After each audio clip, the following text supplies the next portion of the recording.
Guilty on all but one count. Today, we continue our coverage after a long time. Clayton County Sheriff Victor Hill was just found guilty of using excessive force against inmates at his jail.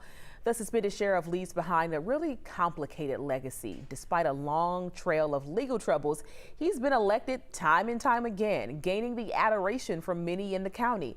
11 Alive's John Sherrick talked to people in the community about how they feel about the verdict. At the old Clayton County Courthouse in Jonesboro, early voting underway. As jurors up the road in Atlanta were declaring longtime Clayton County Sheriff Victor Hill guilty of using excessive force against jail inmates.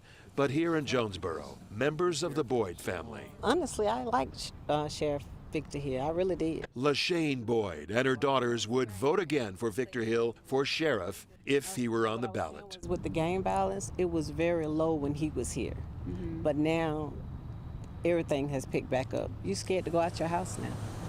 Clayton County, its roots in Civil War history, its future taking off like its airport, the world's busiest, population growing. For years, Sheriff Victor Hill promoted himself as the county's protector, standing in the breach between crime and chaos and law and order. Voters loved it and still do. But as a sheriff, I think he did a great job. Valerie Gordon. We always felt safe. But criminals, Gordon says, never did. Perpetrators generally were scared.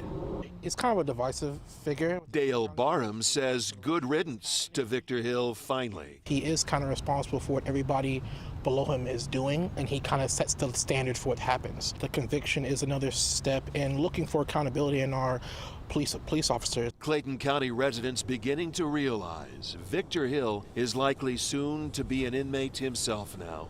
The sun setting this night on the veteran sheriff's law enforcement career. Hill's attorney says don't count Hill out, yet he is going to appeal his convictions even as he faces a sentencing date and years in federal prison. That appeal could center on one juror in particular, who the jury foreperson says was not cooperating with other jurors and claimed the sheriff was above the law. He spoke with us after the verdict, saying he still respects Hill despite thinking he was guilty. We hold him in great esteem, and as was expressed, is that we do not think that he is a man of malicious intent at all. If you want more details on the trial, we have a complete history of this case and rundown of what happened in court. Just head to 11alive.com.